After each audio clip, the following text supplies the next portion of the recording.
We have been in a series now for, I don't know, a long time called More Than Nice.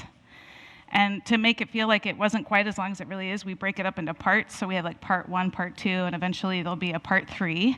But right now we're in part 2, so we're in the middle, which is good. And I wanted to do just a little mini review before starting on my portion of the week of just what we've covered in the last 3 weeks. In part just because I kind of needed it. The art show ate up my life, and I was in like a different time zone for about 3 weeks. So I was like, what did we talk about at church this month so far? So the quick review so far of our More Than Nice series up for just of part 2. So the first week we had our guest speaker come in, and he taught on grace and nice are not the same thing. That in fact, when we are being nice, like as our motivation, it can often actually lead us to sin. For example, when we have a little white lie that we like someone's new outfit when we really don't, right? A lie is a lie. We like to call it a white lie, but it's still a lie. So the name, like acting out of niceness, can actually be sinful. But grace, on the other hand, always leads to sincerity and integrity, which I thought was a really powerful and helpful word to think about what grace means. And then the following week, we talked about when we extend grace to others, we do that either by speaking or not speaking. We practice grace with each other by the way we actually use our mouths. And we learn to do that by leaning into practicing speaking truth and love. And David talked a lot about how when we speak in truth and love, where that leads us to is this place where we begin to check our motivations. Like, why is it that we want to say something, or why is it that we're remaining silent? What is motivating that choice? And we look at that with the Holy Spirit, and we let the Holy Spirit lead us to know, maybe you're not speaking because you're hiding and you don't want to tell someone something. Or maybe you're wanting to speak because you're actually really angry at them and you're not feeling very loving, and maybe there's some work to do before you speak. And then last week, we talked about operating in grace by admitting what it is that we find in our heart. And David talked about, here we go. Let's see. So speed up. We operate in grace by admitting what we find in our heart. And there's 2 ways to do this, which is profession, and then there's confession. And David talked about the difference between those. But like in summary, profession is vocalizing maybe our affection, our gratitude for God and others, and saying it with our mouth. And right, that begins even when we're saved. We have to say with our mouth what we believe in our hearts about who Jesus is. But it's really important that we also continue to do that with God, continue to say what gratitude we have for him, and then to do the same with each other. That is how we are more than nice. But it also includes naming when we are hurt, rather than dismissing those hurts or hiding the hurts or explaining them away. We admit to a person when they've hurt us or disappointed us in some way, and that is actually a way of operating in grace and being more than nice.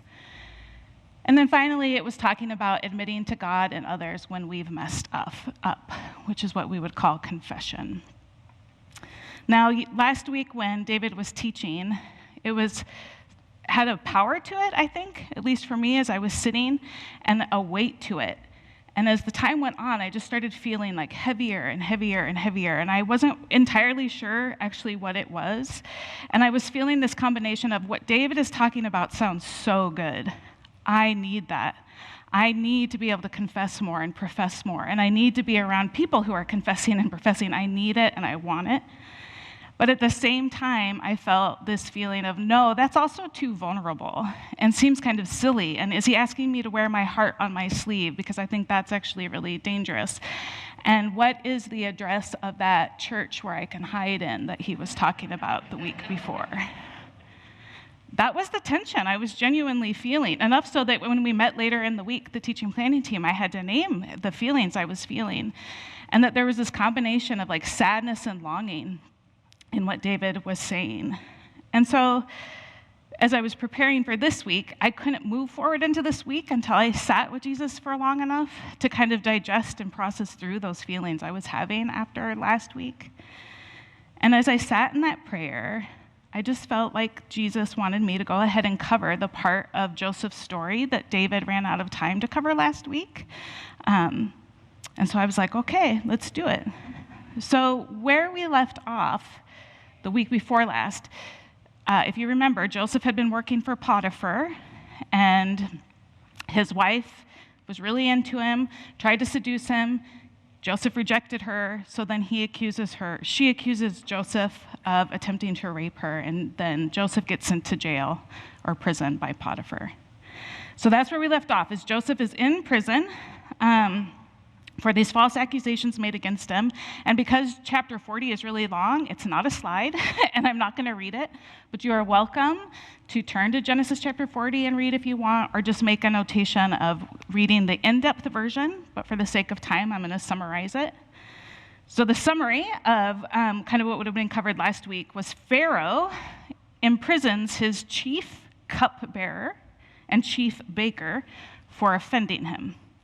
So they are sent to jail. Joseph is in the same prison and is basically considered like a lower class prisoner, because in their time there was classes even within prison. So he was assigned to serve the cupbearer and baker. Both the cupbearer and baker have very troubling dreams while they're in prison. And Joseph, with God's revelation, is able to interpret their dreams for them, which is basically that they would both be released to from prison, but one would be released and returned to their position, and the other one would be impaled on a stake. And both these interpretations turned out to be true. So, whenever I think of Pharaoh, of Joseph's time, the Pharaoh that put them in jail, the Pharaoh that Potiphar worked under, the ruler of the time, I always think of this clip, and I want to play it because I just think it captures it so well.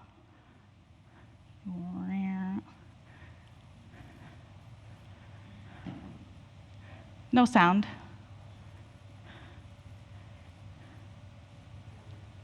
The sound is very important on this one. So we're going to hold out. Caleb's on his way to fix it. He is. Caleb to the rescue! And if it's not, we can read the captions. So, is anyone else excited about Thanksgiving? Sing. Oh, no. Would you like to come sing? Peggy's our in-house impromptu singer. And, okay, we're going to, quick review.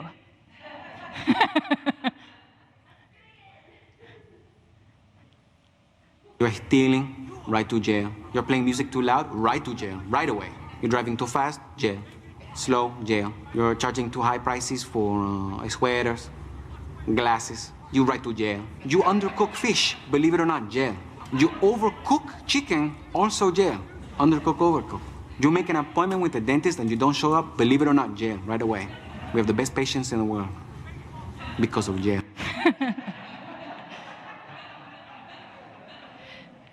There should be a blank slide after that so we don't have to look at that nonsense. But I just thought that clip, I watched it so many times in the preparation because it's so accurate, I think, of what it was like to be around Pharaoh. Like any little thing send you to jail. I mean, they didn't even break a law. They just offended him in some way, and they ended up impaled.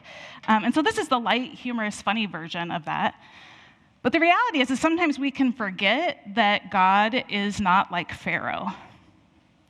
We can actually start to think that he is like that we mess up and we do something off, straight to jail for us. But God is nothing like Pharaoh. God is loyal love.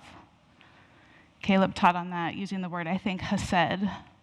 But this is God, loyal love. So when I feel low about where I am at compared to where I want to be, like last week, when I feel discouraged just about the challenges of life and community, both life in the community of the church, but in the community of family and neighborhoods and work and all the places that I have community, when I am feeling low, I need to be reminded that this is God. God is loyal love. And it is Jesus who meets us wherever we are. And it is Jesus who takes us where we want to go. It's Jesus who grows us and teaches us and moves us along. It's Jesus. And because the character of God, because of his character, we can risk trying to lean into the more than nice. We can risk trying to confess and profess and do the other things in all the weeks back to the very initial week that we've been talking about. We can risk it because of who our king is, who our ruler is. Because we know he's not going to put us in jail. He's just not. And he's not going to put us in jail because God actually created us for freedom. He sent Jesus for our freedom. His grace and his mercy and his love, all of that calls us to live into the freedom that he's designed us for and that he's given us. And so that's what we're going to talk about with the rest of our time today, is that we are called to live in freedom. All right, I'm going to read some of the verses from chapter 40. Again, I didn't make a slide, but you are welcome to follow along. I'm going to start in verse 1. Sometime later, Pharaoh's chief cupbearer and chief baker offended the royal master. Pharaoh became angry with these two officials, and he put them in prison where Joseph was, in the palace of the captain guard. They remained in prison for quite some time, and the captain of the guard assigned them to Joseph, who looked after them. While they were in prison, Pharaoh's cupbearer and baker each had a dream, and each dream had its own meaning. When Joseph saw them the next morning, he noticed that they both looked upset. "Why do you look so worried today?" he asked them. And they replied, "We both had dreams last night, but no one can tell us what they mean." "Interpreting dreams is God's business," Joseph replied. "Go ahead and tell me your dreams." Now, if you were in Joseph's shoes, betrayed by your brothers, falsely accused by your boss's wife, sent to prison for the rest of your life by your boss, would you even be paying attention to these kind of maybe upper class prisoners who seem to be feeling a little low or upset?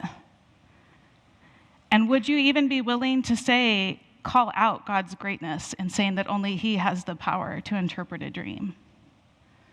I think if I were in Joseph's shoes, I would really be struggling with bitterness and anger and resentment. And I think the last thing I would be caring about is the cupbearer and the baker. And as I was reading these verses prayerfully and sitting in them and just being aware of how angry I would feel if I were Joseph, I was suddenly struck for the first time, I don't think I've ever noticed it before when reading this, is that here is this young man, despite being in prison, despite having all these betrayals in his life by multiple people, despite actually being not just a slave, but a slave in prison, when God had given him these dreams that he was going to be someone who would be bowed down to, someone who would have some form of power. To feel the disappointment or the trickery there of that dream and where he landed, the disappointment that he must have felt. Despite all of that, here is this man that seems to be walking in freedom. I want that. I want to be able to, despite whatever circumstances are happening in my life, despite how awful things may be or how good they may be, that I would feel this sense of security in God, that I could operate as freely as Joseph seems to be able to operate in his circumstances. Do you long for that kind of freedom? To be able to love others and love God no matter what's happening in your day-to-day life? There's a lot to explore in Scripture on the topic of freedom. There's a lot of verses. And as I sat with where to go, I felt drawn to these verses in particular. It's in the book of Galatians. "For you have been called to live in freedom, my brothers and sisters, but don't use your freedom to satisfy your sinful nature. Instead, use your freedom to serve one another in love." Wasn't Joseph doing that in prison? Using the freedom that he had, not a literal freedom, but some sort of interior freedom, to serve others in love. Instead of a million other things that he could be doing, right? He could be really hostile. He could be quarreling. He could be picking fights. Think of any kind of prison movie you've ever watched. He could be doing all those things. He could have jealousy, so much jealousy about where others were at versus where he was at. He could live his life with outbursts of anger coming out constantly. And in my mind, that would all technically be sinful. All those behaviors would be sinful, but I would be like totally justified, right? Like, yeah, maybe technically wrong, but doesn't he deserve to get to act that way? Look at what's happened to him. Look at what's happened. Totally reasonable to be angry and mean. He'd suffered a lot at the hands of others. And yet he was free. What was happening in Joseph that allowed him to be free that way? What was happening with Joseph? And where can I get whatever he has?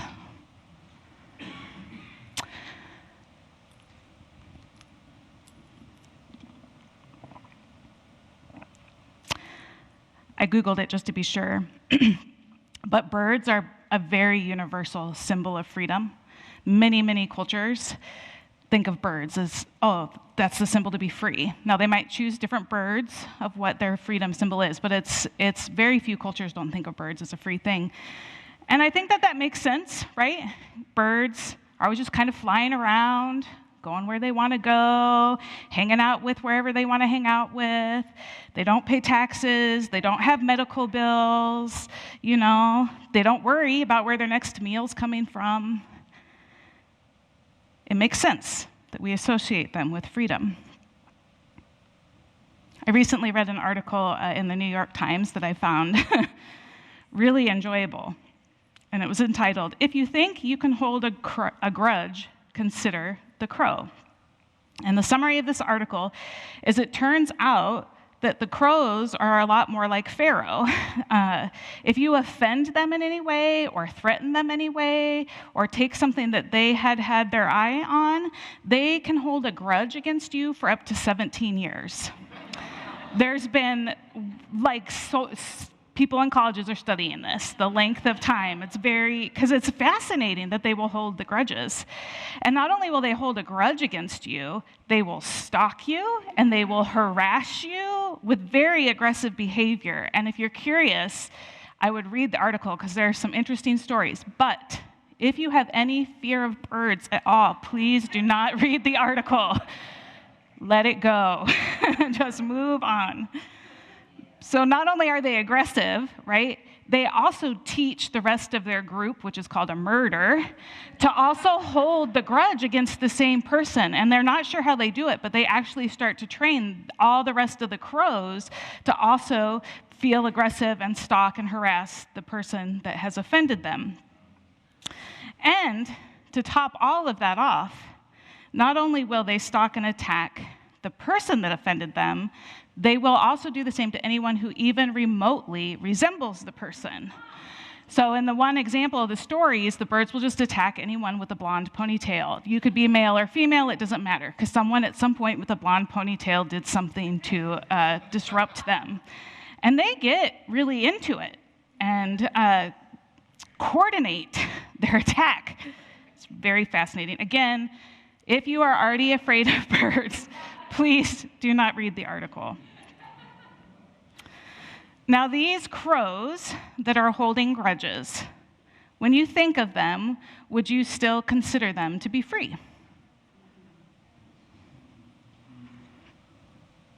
I mean, these birds are literally arranging their lives, arranging how they'll eat, where they'll fly, where they'll go, training each other up in order to attack anyone that has slighted them. And that doesn't seem like much of a symbol of freedom. In fact, these crows, I think, turn out to be excellent examples of how grudges, how resentments, how hidden hurts, buried hurts, bind us up, tether us, keep us stuck, keep us from actually being free the way we were designed to be free. Unforgiveness limits our ability to be free. It prevents us from walking and living in the freedom that we are called to. If every sin that I have ever committed in my life, like my whole long life, I won't tell you how old I am. I'm middle-aged. It's fine. If every sin I've committed, and by sin I just mean wrong, a wrong against God or a wrong against others or a wrong against myself, every single one of them were given some kind of tangible mass and size and like three-dimensional, so they were like an object, and they were placed on the stage with me. And I'm talking every sin, like from the time I lied about liking my friend's haircut to my darkest things I've done. If all those were up here with me on this stage, I would be crushed and paralyzed by the weight of them. I would be buried in them. But Jesus has done a thing. And that is to say to me, Dannielle, those things, all those wrongs, those are ugly. They're ugly. They're really ugly. But it's a good thing you are not those things. I know who you are, Dannielle. This is what Jesus said to me. I know who you are, Dannielle. I know the best and truest parts of you because I made you. And I am going to bring you up and out of the muck of all of that so you can come and walk with me. And not walk far away behind him, like kind of hiding in a shadow, walking alongside him. Do you feel the absolute love in that kind of forgiveness? To forgive with the completeness where he is still proud to stand alongside me? I don't have to walk around with a pile of shame or just crushed under the weight of all my wrongs because of Jesus, because of the freedom he has given me. And to walk in freedom is to walk in that forgiveness in my everyday life as I go about from dishes to work to groceries, whatever, is to walk in that forgiveness. And to walk in that forgiveness is more than just feeling my own forgiveness, feeling the joy and the freedom and the gratitude and the just merciful love for myself. It's more than that. It's giving the same forgiveness away that Jesus has freely given to me. It's more than just walking in my own forgiveness. It's the abundance of the forgiveness I received and being willing to freely give it away. To receive forgiveness is an act of grace. Many of us know that. But to give forgiveness is also an act of grace. Now, I'm pretty sure everyone in this room has heard some sort of lesson or quote or teaching around forgiveness. Again, quick Google search. There's first thing that popped up on mine were 75 quotes about forgiveness in Southern Living magazine. Right? Which just is an example of how pervasive the topic of forgiveness is. So like some of the people were quoted were spiritual leaders from like every line of spirituality, psychologists, motivational speakers, poets, actors, activists, lawyers, and so on, all quoted in this list. So like it's not just within church realm, it's in the secular realm that there's something about forgiveness that is essential and necessary. And so many of you, and I would guess probably all of you, I don't think there's anyone in here who hasn't heard something about forgiveness and its power and why we should maybe try to do it. So, what's worth saying to all of you this morning? That was kind of my question to God. What's worth saying? What's worth repeating? Is there anything?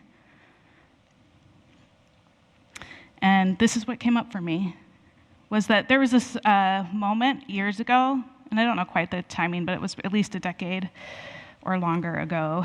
And I was praying a prayer that is so familiar that it's the meaning of it started to dull. I don't know if you've ever had that, where like you've just prayed a prayer so many times, it's just kind of like words that don't really mean anything. And this prayer was that for me. But this one particular time I was praying it, and it suddenly, its meaning became clear in a way I'd never noticed. And my immediate reaction was like, I cursed, so I won't do that here. But I was like, oh no, please don't answer that prayer.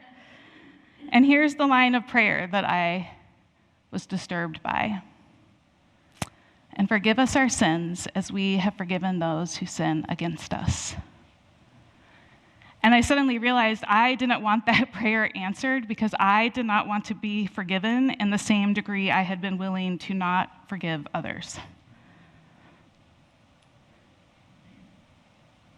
And I couldn't pray it anymore. I absolutely did not want my forgiveness to be in relation to the way I had forgiven. Now, I don't know if any of you have had someone you've hated.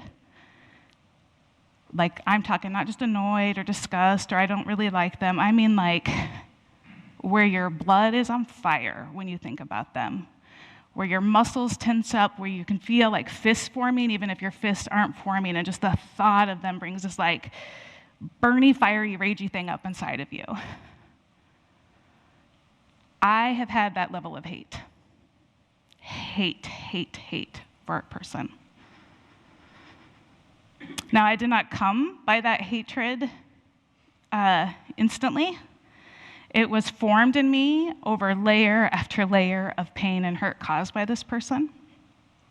It was accumulated directly with the way I was treated by this person. And so by the time I was in my 30s, I was no longer in contact with this person. The person was far away, kind of irrelevant. I thought I had moved on, because I wasn't interacting. But I was struggling with like these really intense outbursts of anger and high-functioning anxiety, like excessively cleaning and that kind of thing. So it's like the anxiety people are like, oh yeah, I want more of that. But mostly it was this anger. They would just be huge, and it would be directed at my husband or towards my children or towards people when I was driving, and it was just a lot. And I knew I had to get that in check. I knew that that wasn't good, and so I started going to counseling. And when I arrived in counseling, it was really, really clear I had a lot of baggage. I had so much baggage to work through. And part of that baggage was connected to a bunch of unforgiveness that I had. So my counselor right away started making me do this exercise where I had to start naming the ways I had been hurt. Because you can't actually forgive if you don't first name a hurt or an offense as a hurt or an offense. It requires naming in order to do the forgiving. And so we started working on that, working on this list so that I could seek forgiveness. And you know what happened as I did that? I actually got angrier. So mad. I was like, counseling is not right for me. So much anger. And part of that was because to see it listed as a hurt allowed me to feel it in a way I hadn't really felt it, and in a context that was safer than where I had originally countered it. And then I also came to discover that I had been hurt in ways I didn't realize were technically hurts until the eyes of another saw it and reflected it back on me as a hurt and a pain and a wound. It was a lot. And I stuck with it, mainly because I needed to be free of the anger I was feeling, not because I wanted to be forgiving. I just didn't want to be angry. So I stayed with the counseling for a really long time. And what I learned in that season is that every layer of hatred I had, every layer of bitterness I had, every layer of anger I had was attached to a layer of unforgiveness. Every one was attached to a layer of unforgiveness. And the only way for me to be free of the hatred and the bitterness and anger I so longed to be free from, I had to pursue Jesus with as much power as I had in me to seek forgiveness, to seek the ability to forgive. And so I sought Jesus, and he met me, and over time, very long time, he helped me get there.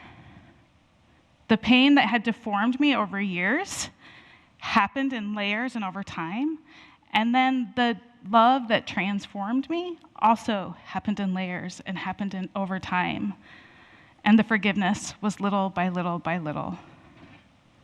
And some of this forgiveness process included me needing to confess the ways I had been led into sin through my hatred, the ugly things I had chosen to do, both to myself and to others, out of my hatred and anger.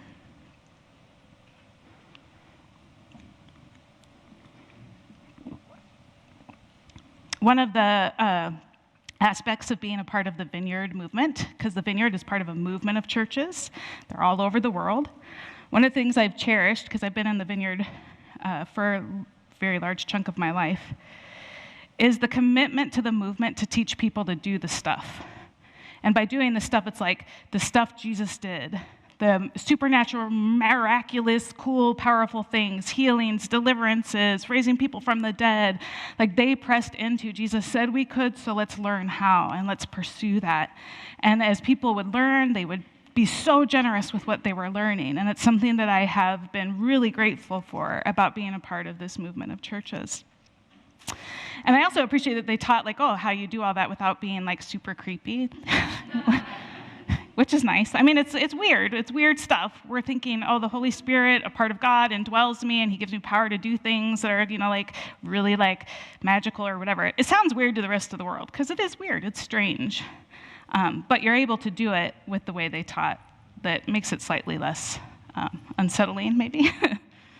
And as a part of this equipping season, or years of equipping that I learned, I eventually got to this place where I was like really hungry for more of that. I wanted to do more. I wanted to see more. I was hungry for God to move. I was hungry for the Holy Spirit. And this started bubbling up around the same time as I was going through this walk of forgiveness. And so I started like reading books and going to conferences and going to any training I could and like doing all the things I could and risking really weird stuff in order to see, does it really, really work? And I got to see so many cool things, so many really amazing, wonderful things where I was like, oh, God still moves. He still does stuff. Like one time he gave me a word for someone that was like so detailed information for a stranger. There's no way I could have known it. And they were like, there's no way you could have known it. And I was like, I know there's no way I could have known it. And in that moment, we're like, God is real and he sees us and he loves you and he loves me. And it's just, they're amazing. And I love those. And they're so good. And so a part of like trying to seek, I want that. I want to bring the kingdom that way. I want to bring the kingdom with supernatural power in my everyday life to anybody who needs it. Part of that journey led me into learning more about like inner healing is what religious people call it. But it's the invitation to let God into those wounds in our hearts. So not just doing like the counseling work, which is really helpful and really valuable, but to do like another level of that with Jesus where he can come in and minister directly to the hurt. And I learned this particular version called a manual prayer or a manual approach, which is really helpful. And a part of learning it is you got to practice. You got to let people do it to you and you do it to each other, right? It's how you learn. It's one of the great things about the Vineyard is you just get to practice in these safe places.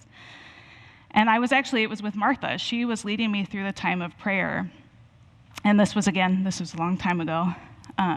But it was probably a decade into my journey of healing. So I'd been doing it for a really long time. And we were having the prayer session. And as we sat there, I could sense Jesus, both kind of like physically with the sensing of my body, but also in my imagination that he was like sitting right there in the room with us. Just felt really vivid. I wasn't seeing it with my eyes open. My eyes were closed, but it was like I knew he was there and I could sense him, feel him, see him.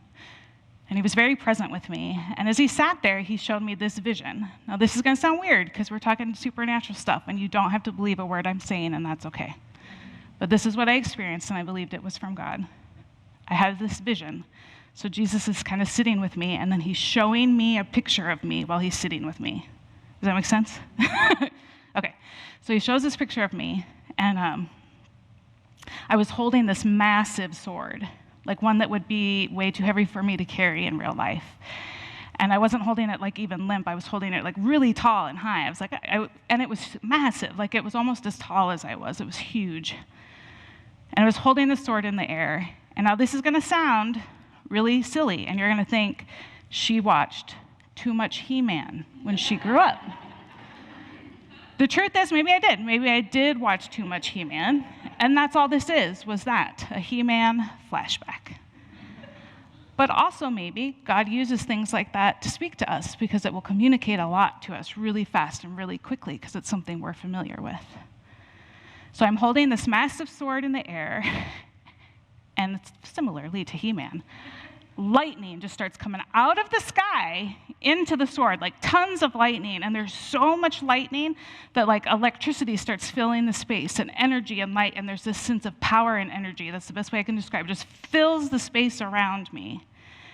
And then as I'm watching this happen into myself, right, this version of me holding this sword says in a very booming voice, also similar to He-Man, I have the power. And it was with authority and with like big, and it was not my real voice, something bigger than my voice. And at the same time as I heard myself saying that, Jesus, who was sitting next to me, whispered in my ear, but was somehow louder than the booming. And the booming was loud, but his voice was louder, even though it was a whisper. And he said to me, to forgive. I have the power to forgive.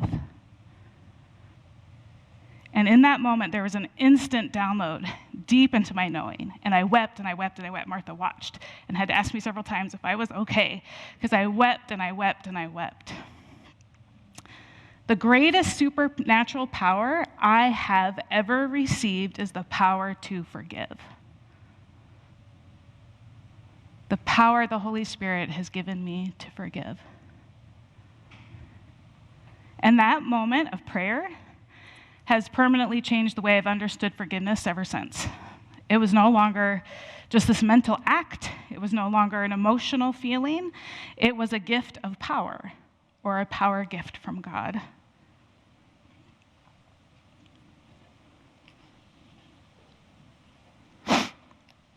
We are called to walk in the freedom of that power, to serve one another in love with that power.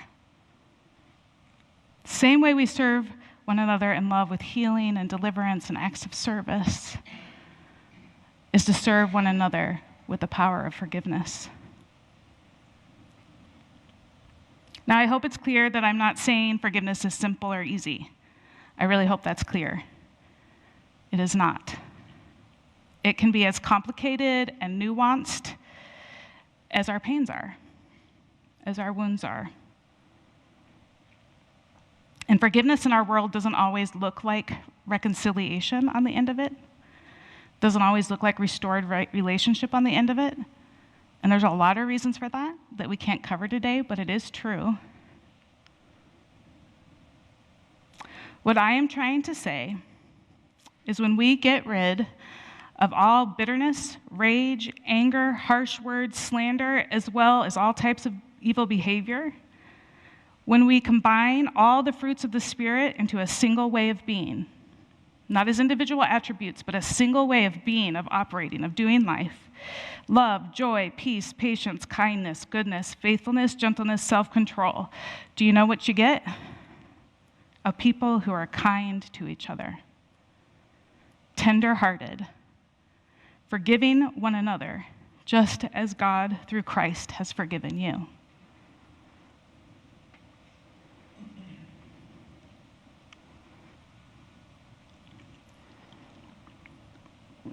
That's the invitation of this whole series of More Than Nice, I believe, is a community like that. That person I mentioned, whom I hated. Jesus helped me forgive him to a depth and completeness I didn't think was possible. Truly did not think was possible.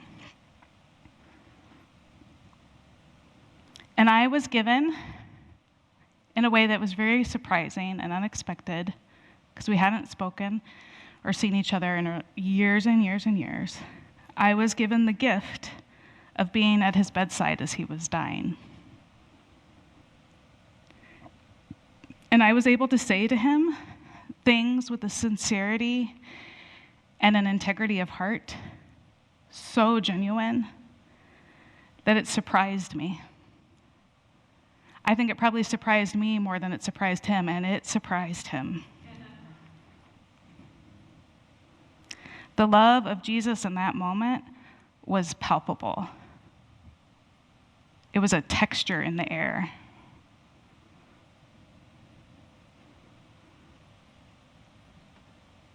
And moments later, because he died pretty quickly, I wept. And I wept. And I wept. Not just for all the things that were sad about that moment. In fact, most of my weeping was overwhelming gratitude.